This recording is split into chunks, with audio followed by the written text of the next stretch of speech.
Programang ito ay rated SPG, striktong patnubay at gabay ng magulang ang kailangan. Bago pa man maputol ang pagsasalita ni Severino noong kausap niya si Ramon sa telepono, ay nabanggit na nito ang pangalan ni David. Kasunod nito ay narinig na lang ni Ramon ang malakas na putok dahil pinutukan na ni David si Severino. Para kay Ramon ay patay na si Severino dahil hindi na ito nakabalik sa kanya. Ngunit ang hindi mawari ni Ramon ay kung sino ang pumatay kay Severino at kung sino ang David na pangalan na nabanggit ni Severino. Ramdam ni Ramon na may nadiskubre si Severino kaya pinatahimik ito. Alam niyang may kinalaman yung nagngangalang David. Kaya papaimbestigahan at ipapahanap ni Ramon ang David na ito. Magpapatulong din si Ramon sa kaibigan niyang si General Rivas para mahanap ang David na ito. Kaya malaking problema ito ni Olga at David.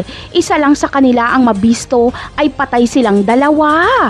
Sa tingin nyo, may kahihinatnan kaya ang paghanap ni Ramon sa nagngangalang David? Dito niya na kaya madidiskubre na impostor ang kinikilala niyang anak? Ano kaya ang magiging palusot ni David dito para hindi lang siya tapusin ni Ramon? Malamang ay wala na siyang lusot. Napakarami pa nating dapat abangan sa mga susunod na episode. Paalam!